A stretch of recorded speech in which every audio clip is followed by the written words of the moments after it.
옵션의 본질, 옵션 가격의 상대성을 주제로 해서 진행되고 있는 강의입니다. 내가격과 등가격과 외가격 이 옵션들에 대한 구분을 해봤는데요. 한번 이제 주요한 부분이라 정리를 다시 한번 해드리면, 내가격은 내재 가치가 플러스 값을 가지는 옵션이다. 등가격은 행사 가격이 기초자산의 시장 가격과 동일한 유사한 상태에 있는 옵션이다. 그렇기 때문에 자산 변동성이 크죠. 변동성이 큰 옵션입니다. 등가격 옵션이. 이 부분 중요합니다. 그 다음에 외가격은 가치 변동성이 존재한다. 현재 가치는 없지만 가치가 생길 수도 있다. 이런 측면이 존재하는 옵션이다. 현재 내재 가치는 제로인 옵션이지만 내재 가치가 플러스 값을 가질 수 있는 가치의 변동성이 존재하는 옵션이다. 이런 측면이 중요합니다. 그래서 거래를 하게 되면 외가격 옵션으로 변동성 거래를 하게 되는 경우, 혹은 등가격 옵션으로 변동성 거래를 하는데, 등가격 옵션으로 변동성 거래를 하게 될 경우에 리스크가 크고 또 반면에 리턴도 수익도 크다. 이런 말씀을 드릴 수 있겠습니다. 근데 여기에서 저희 첫 강의에서 콜옵션과 풋옵션의 본질적 의미가 무엇이냐. 자, 옵션은 발행자의 영역이라고 했습니다. 그래서 외가격을 중심으로 제가 콜옵션은 콜, 부르는 옵션이라고 얘기를 했고요. 풋옵션은 풋, 짚어두다, 짚는다는 표현을 했는데 모두 외가격 옵션을 중심으로 해서 설명을 드린 부분이에요. 이제 그 부분에 대해서 이제 한번 생각을 해볼 때가 됐다는 얘기거든요. 내가격 옵션을 외가격 옵션과 비교해서 그 차이를 이해한다는 것. 이제 이게 한 단계 발전하는, 옵션 개념에 대한 이해가 한 단계 나아가서 발전하는 그런 측면이 있다고 하겠죠. 자, 자산을 보유한 자가 기대하는, 또 만족하는, 이 정도까지 상승하면 나는 내가 가진 자산을 팔겠다라고 콜, 부르는 행사가 위치, 이것을 외가격 콜옵션의 개념이에요. 외가격 콜을 발행한다는 것은 그 정도까지 상승할 거라고 기대한다는 측면입니다. 그러나 내가격을 콜할 때는 의미가 좀 달라요. 내가격을 발행한다는 의미는 예를 들어서 현재 자산의 위치가 현재 자산이 250이다. 250인데 260짜리까지의 그 가치 상승을 기대한다면 260 콜옵션, 외가격 콜옵션을 발행하는 겁니다. 콜. 근데 240 콜옵션을 발행한다는 건 무슨 의미입니까? 내가격 옵션은 내재 가치가 존재하는 옵션으로 델타 영역이라고 했거든요. 시장을 위로 끌어올리겠다라는, 위로 올라간다라는 자신감의 표시입니다. 내가격을 콜한다는 것은. 자, 250인 현재 상태에서 240콜을 부른다는 얘기는 240콜 옵션을 발행한다라는 의미는 240 그 콜 옵션은 그 가치가 계속 떨어질 것이다 라고. 그건 어떤 의미냐면 240콜을 발행한다라는 얘기는 그 자리까지 하락시킬 수 있다. 내지는 그 자리를 향해서 하락할 것이다 라고 본다라는 의미입니다. 반대로 250인 위치에서 260 풋옵션을 발행한다는 것은, 260 풋옵션을 짚는다는 것은 시장이 현재 250이지만 260 풋옵션 그 자리까지 시장이 상승할 것이라고 믿는다라는 겁니다. 발행자들이. 260 풋옵션을 발행하는 자들은. 자, 이런 측면에서 보면 우리가 첫 강의 시간 때 공부했었던 콜과 풋의 개념이 다릅니다. 제가 그때 아마 언급을 간략하게 했었고, 내가격, 자, 외가격 콜을 부르는 것과 내가격 콜을 부르는 것은 의미가 다르다. 네, 이런 말씀을 드렸었거든요. 외가격 콜옵션을 발행하는 것은 시장 상승을 기대한다는 것이지만 240 콜옵션, 250 기준에서 볼 때요. 240 콜옵션이라는 내가격 콜옵션을 부르는 것은 시장 상승을 기대하고 있지 않고 오히려 그 자리까지 하락할 것이라는 하방의 어떤 기대가 더 클 때 하는 행위라는 겁니다. 이런 측면에서 차이가 있다는 것을 이번 강의 시간에 명쾌히 한번 짚어둘 필요가 있습니다. 자, 이렇게 이제 내가격과 등가격, 외가격이 다르다라는 이런 부분들을 제가 짚어봤는데, 이전에 이제 저희가 공부해봤었던 이 부분은 콜옵션의 수익 곡선인데요. 자, 콜 매수의 그래프고요. 이제 콜을 발행했을 때 그래프입니다. 이것을 우리가 콜 강세 스프레드를 가지고, 자, 250 콜옵션, 250 콜옵션을 매수해주고 255 콜옵션을 매도해줄 때 시장에 더 비싼 콜옵션을 사고 싼 옵션을 발행했을 때, 자, 이 경우에는 자, 그죠? 크레딧이 아니라 데빗 개념이죠. 2.91에서 0.96만큼을 뺀 그 스프레드 차, 이 부분에 대해서 이 스프레드 차가 더 벌어질 것이다. 더 벌어진다에다가 베팅하는 겁니다, 이게. 이 스프레드 차가 더 만약에 줄어들면 손실이 나겠죠. 이 경우에 시장이 상승했을 때, 시장이 상승했을 때 260 콜옵션 가격과 255 콜옵션의 가격 차이가 더 벌어집니다. 이 스프레드 차가 더 벌어진다는 의미예요. 이 부분은 잘 보셔야 될 부분이 있어요. 위로 올라갈수록 이 차이가 더 벌어지면서 수익이 나겠죠. 시장이 아래로 내려가게 되면 2.91이 감소하게 되는 폭이 더 크고 0.96이 감소하는 폭은 작아지게 되기 때문에 스프레드 값의 이 차이값 2.91 빼기 0.96의 차이가 줄어들게 됩니다. 이거는 이제 방향의 의미를 가지게 돼요. 그래서 이 부분이 이제 콜, 풀 스프레드가 가지는 수익인데 실제로 거래하면서는 이 스프레드를 거래한다는 거거든요. 여기에서 저희가 이제 한 번 더 짚어볼 게, 자, 우리가 이제 콜 강세 스프레드, 이걸 뒤집으면 콜 약세 스프레드입니다. 근데 이제 콜 레이쇼를 한번 볼 필요가 있죠. 자, 1.15라는 옵션을 3개를 매도 발행하고 크레딧 해주고 2.73이라는 가격의 252 옵션을 2개를 데빗해주면, 매수해주면, 자, 이 경우는 그 가격 차이는 이렇게 보면 되겠죠. 데빗해준 매수 금액 2.73 곱하기 2, 이 가격하고 2.73 곱하기 2, 여기서 1.15 곱하기 3, 이 한 가격을 빼주면 데빗한 금액이 나오겠죠. 요만큼이 데빗한 금액일 거예요. 요 범위가. 요 스프레드를 거래하는 것이 데빗 콜레이션입니다.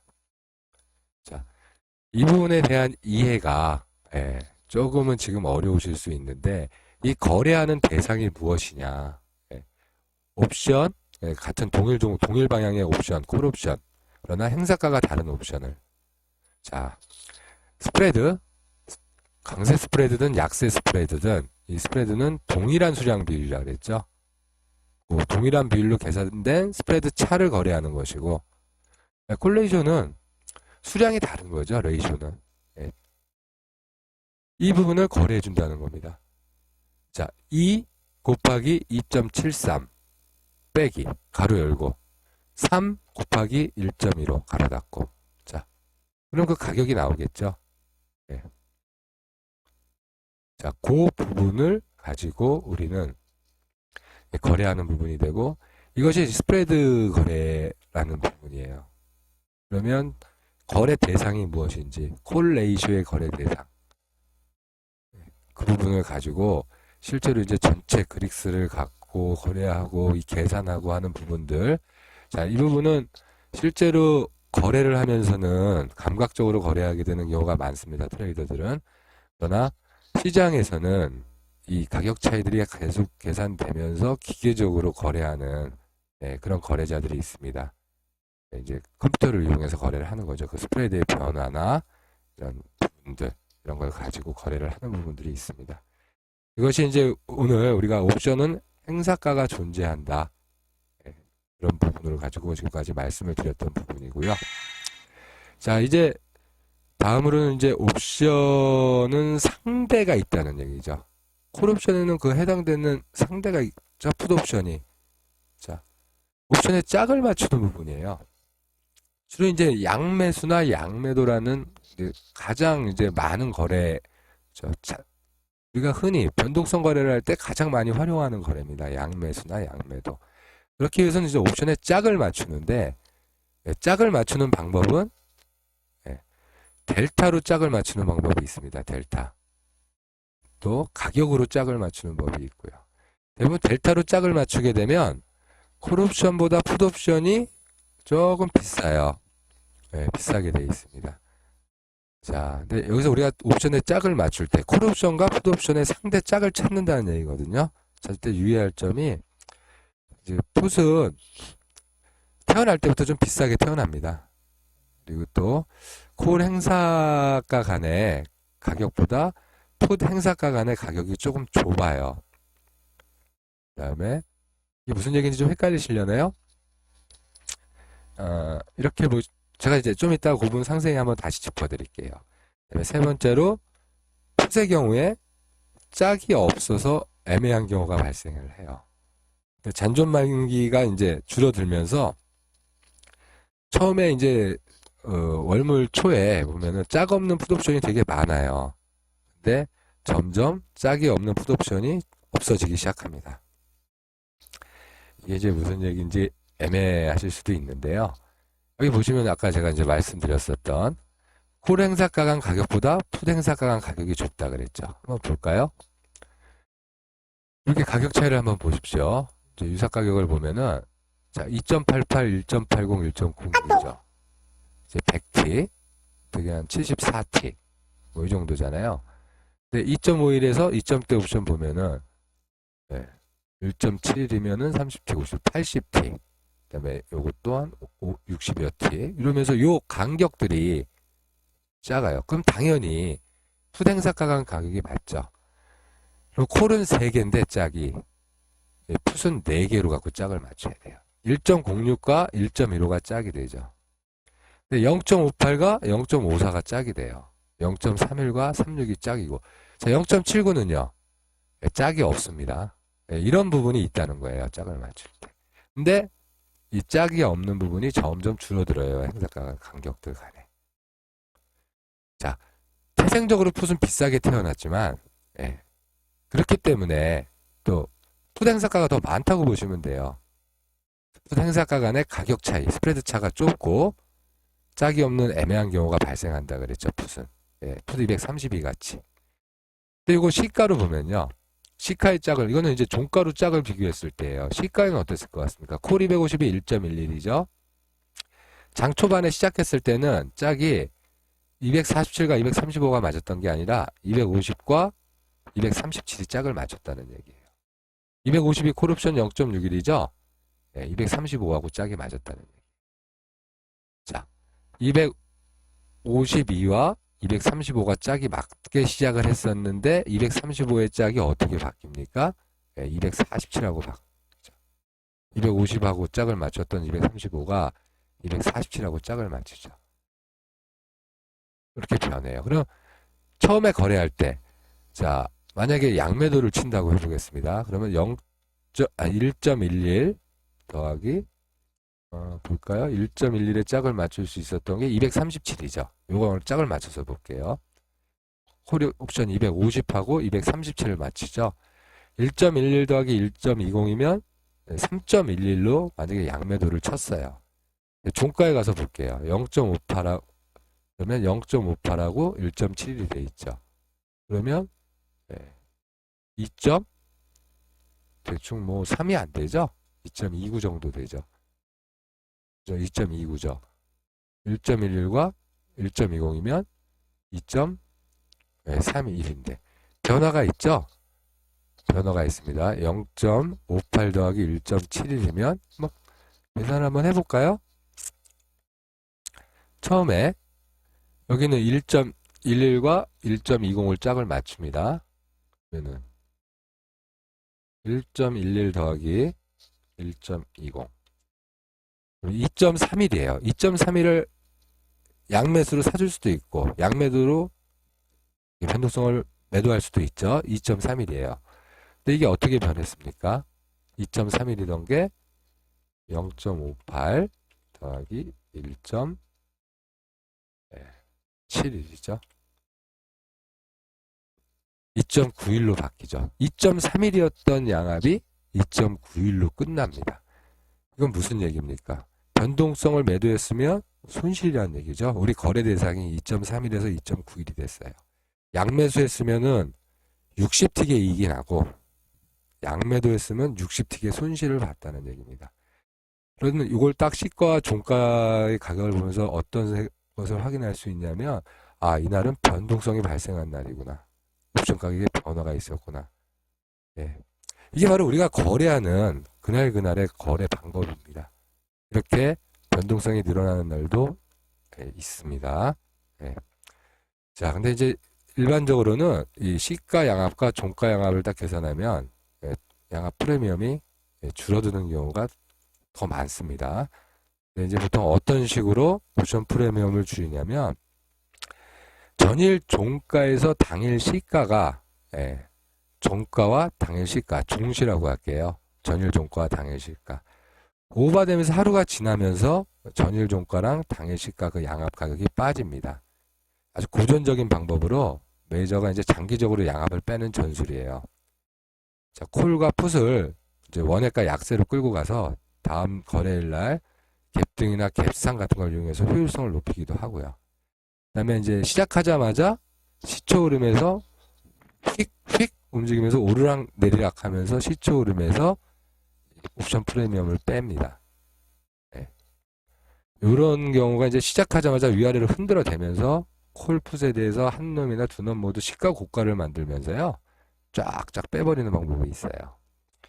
그 다음에 이제 장중 레인지 움직임에서 증가한 양압을 반대 방향으로 살짝 보내거나 위아래로 흔들면서 한쪽 놈을 죽이고 한 놈은 상승을 안 시키면서 옵션 프리미엄 양압을 빼는 방법입니다. 보통 장중 레인지 변동 과정에서 지수가 예를 들어서 상승을 하면 풋을 확 죽여요. 일단 이때 콜 쪽에 상승 장중 탄력을 일단 줘요. 그래서 양압이 늘기도 하는데 그렇다가 그걸 이제 그 지수가 상승했던 지수를 밑으로 내려보냅니다. 그렇다고 다 올라온 만큼 내려보내지도 않아요. 1포인트를 올렸으면 0.3 내지 0.4포인트만 내립니다. 그 과정에서 올라왔던 콜을 죽여버리고 그러면 내려가는 흐름에서 풋이 일단 죽은 풋이잖아요. 그 풋을 상승시키냐면 상승을 안 시킨다는 거죠. 이런 형태로 양압을 감소시킵니다. 반대의 경우도 있을 수 있겠죠. 이런 부분은 장중에서 우리가 거래하는 데서 확인을 할 수 있어요. 그것을 거래하는 거고요. 양매도나 양매수는. 이 세 번째 제가 말씀드린 부분이 아주 일반적이고 가장 많이 발견될 수 있는 옵션 프리미엄을 줄이는 시장 조성제의 방법입니다. 지금 제가 이 옵션 가격의 상대성을 얘기하면서는 이런 부분들에 대한 것들을 하나하나 이제 실전에서 익히셔야 됩니다. 짝을 맞추는 방법들, 맞춘 짝의 그 양압이 어떻게 변화하는지. 그것이 바로 제가 양매도와 양매수를 진행하는 기본적인 부분이 될 수 있을 거예요. 지금 사실 저희가 이 강의에서는 옵션에 행사가가 있다라는 거, 그다음에 옵션에 위치 상대가 있다라는 거. 행사가가 있다라는 것은 그 행사가, 내가, 등가, 외가별로 의미를 파악하고 어떤 거래를 하고자 할 때 어떤 옵션을 선택해서 거래를 해야 된다라는 것들. 이런 부분들에 대한 이해를 해야 된다는 이야기. 그리고 우리가 이제 그 옵션의 그 상대 짝을 맞추는 방법을 통해서 그 양압을 실제로 거래할 때 어떻게 거래할 것인지 이런 부분들을 익혀 나가야 된다는 것. 이것이 오늘 강의의 주 거래 내용이었습니다.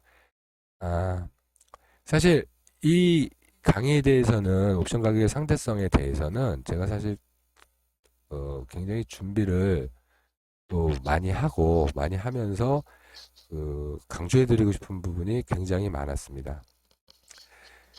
결국 그 옵션 행사가에 대한 이해를 어떻게 잘 해내느냐 이 부분은 굉장히 중요하고요. 그 다음에 콜과 풋의 상대성 이런 부분에 대한 것도 이해가 상당히 필요한 부분입니다. 또 결국 중요한 건 실전에서의 거래이기 때문에 행사가에 대한 이해를 토대로 그 행사가 간의 스프레드 차를 어떻게 계산해서 그 계산된 스프레드 차를 거래하는 것이 결국 콜 레이쇼, 콜 스프레드 뭐 다 그 스프레드를 거래한다는 거예요. 그 다음에 콜과 풋의 상대성을 따져가면서 옵션의 양압 세트를 구성하는 방법을 익히고 그렇게 계산된 양압을 거래하는 것이 양매도 거래, 양매수 거래입니다. 즉 변동성 거래의 전부입니다. 그게. 그런 측면에서 옵션 가격이 움직일 때 풋의 고점, 풋의 저점이 콜의 고점, 콜의 저점에서 역할을 굉장히 많이 합니다. 기계적으로 움직이는 옵션의 어떤 이런 부분들을 우리가 이제 생각해 볼 수 있는 부분이거든요. 그런 어떤 발견되는 특수 현상을 가지고 옵션 가격 이론이라고 해가지고 많은 이런저런 것들을 품어내요. 뭐 상대 월저, 뭐 상대 전저, 뭐 상대 전고, 상대 월고 이렇게 전부 얘기하는데요. 그 옵션 가격 이론에서 그 얘기하는 부분들의 의미는 핵심만 파악하면 된다는 정도 제가 터치를 해드리려고 그래요. 그 얘기는 뭐냐면 옵션만이 아니라 선물에서도 고점과 저점은 의미를 가지게 됩니다. 마찬가지로 콜옵션도 고점과 저점을 가져요. 풋옵션도 고점과 저점을 가지거든요. 그래서 고점과 저점은 옵션이든 선물이든 중요한 의미가 있습니다. 이 부분은 제가 이제 다른 강의 내용에서 진행하고 있는 수급 강의에서도 그런 내용을 제가 말씀을 드렸습니다. 고점과 저점이 갖는 의미에 대해서는 그 부분 한번 다시 또 들어보시고요. 그런 측면에서 자, 옵션 가격 이론이 가지고 있는 그 부분의 상대 가격이라는 것은 별거 아니다. 그렇죠? 옵션의 고점과 저점이 중요하다. 근데 콜과 풋은 상대성을 갖고 있다. 그래서 콜의 고점과 콜의 저점은 풋에서도 풋의 상대가 콜이기 때문에 콜 저점이 풋의 고점이 되는 경우들도 있고 이런 경우들이 많다는 겁니다. 그런 측면에서 이해하면 된다 라는 정도만 터치하겠습니다. 나중에 기회가 되면 옵션 가격 이론에 대해서 정리를 한번 해드리겠습니다. 자, 이상으로 제가 오늘 이번 6번째 강의 옵션의 본질 중에 그 옵션 가격의 상대성에 대해 준비했던 강의는 전부 이제 말씀을 드렸습니다. 좀 이 강의 내용 중에 이제 스스로도 좀 미진한 부분이 있어서 약간 그 이 강의를 들으시는 분들께 전달하는데 조금 좀 100% 과연 전달됐을까 하는 저 스스로의 그 어떤 뭐 의심도 좀 듭니다. 그러나 지금 제가 강의해드린 내용을 꾸준히 반복해서 들으시고 또 이 강의 내용을 이해하는 것이 책상머리에 앉아서 뭐 이론을 공부하는 것이 아닙니다. 지금 이 공부한 부분을 실제 시장에서 어떻게 활용하고 어떻게 할 것인가 여기에 초점을 맞춰서 공부를 해나가시기를 바라고요. 제가 진행하고 있는 아프리카 방송을 통해서 수시로 질문 등을 해주시면 제가 계속해서 이 부족한 부분은 그런 시간 등을 통해서 향후 계속 보충해 드리도록 하겠습니다. 감사합니다. 이상으로 옵션의 본질, 옵션 가격의 상대성 편을 마치도록 하겠습니다. 감사합니다.